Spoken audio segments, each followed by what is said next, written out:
Bills and the MVP at 1. Then the Bake Show at 2. Ravens, Commanders, Lions, even though Ben Johnson's gone. The Broncos, Super Bowl champion Eagles at 7. Packers, Bengals, who did have a high-flying offense and no defense last year. Oh, by the way, Trey Hendrickson, there's no news. No, but Shamar Stewart left camp. Has left. That's big news. That's big news. Yeah, he doesn't have a contract. It's like the reason I'm not there. I'm not under contract. And then at 10. Which Wilds thinks is too high. Well, not me. No, you think it's too high. It's the writer statistics. Thinks it's exactly right. Here were the Chiefs' ranks last year. Yeah, wasn't that good? 15th in points, 16th in total yards, 23rd in yards per play, red zone touchdown percentage, which Mahomes used to like really butter his bread on that one, tied for 22nd, and large plays, 20 or more, 27th. Yep. So actually a very kind ranking to have them at 10 based on Rashee Rice, I guess. Well, no. So that's That was just my own take. Based on Hollywood Brown, Rashee Rice, Xavier Worthy not being a rookie, based on them actually having a left tackle, based on they don't think their top 3 running backs are all going to get hurt to start the year, based on all of that, based on Patrick Mahomes being better than he was last year. Here's what I'm going to say. I'm going to do a similar thing that I did with when Jalen Hurts was ranked 10th, and I'm going to pick one team because I'm not sitting here saying that you should predict the Chiefs are going to have the best offense in the NFL. I don't know they're going to have the best offense in the NFL. The Chiefs, I will shave my head. No, we don't want you to shave it. I know you don't want me to. Luckily, you won't have to. If the Chiefs don't have a better offense than the Denver Broncos, pick the stakes. Now, listen, I think Philly is too low on this list. I think Green Bay's too high. I'm very interested about Cincinnati. I think is too low. Not everybody back. I have questions about.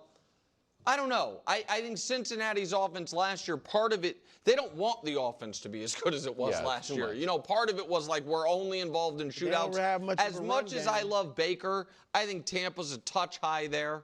And I think Green Bay, I'm not as bullish on Green Bay as this list is, but if the Kansas City Chiefs have a worse offense than Denver Broncos, it's just say it out loud. I know it's strange. Like it's not, and I forget who wrote this list because we did it. Judy Batista did the Dark Horse MVP. I forget this one, so I apologize. It's just an outrageous take. And again, I am not making excuses because you don't have to make excuses for a team that lost one game all year and made it to the Super Bowl.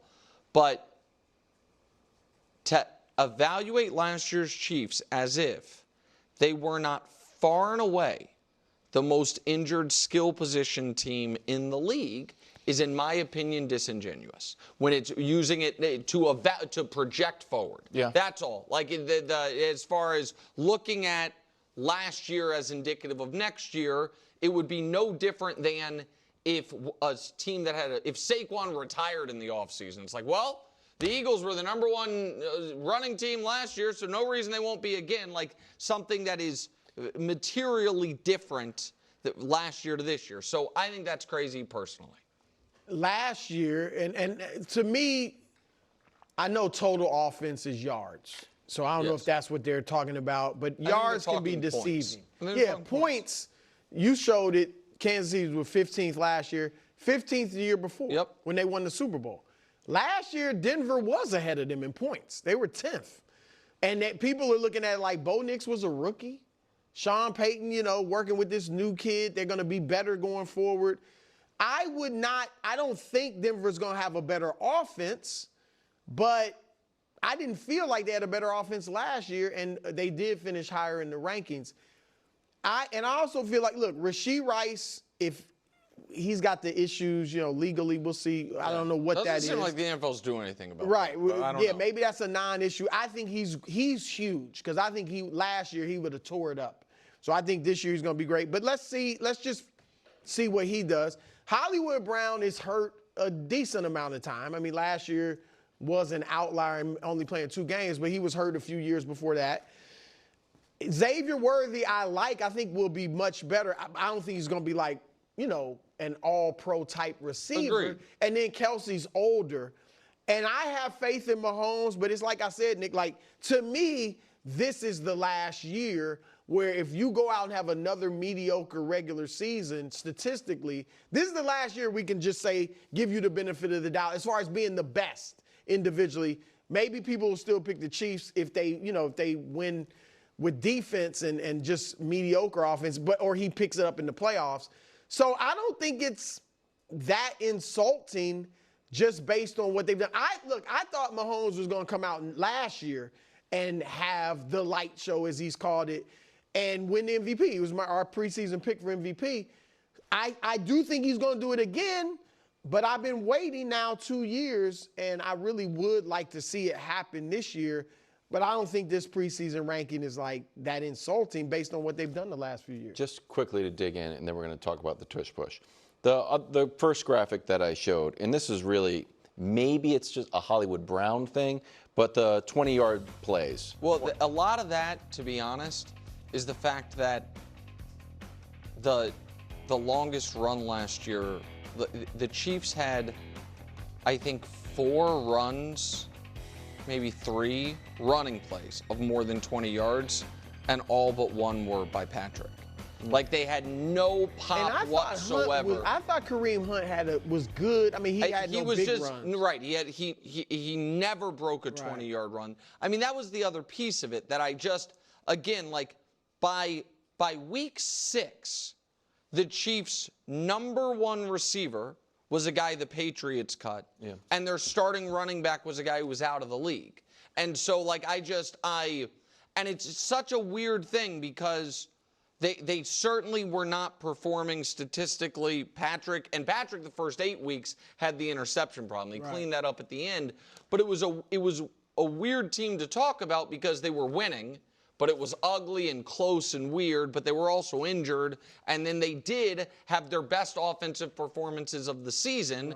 At the end of the year, they had the 3 games in 9 days, beat 3 playoff teams, then looked good in the playoffs, and then got crushed in the Super Bowl. So it's just, I'm just sitting here telling you right now, the Denver Broncos are not going to have a better offense than the Kansas City Chiefs next year.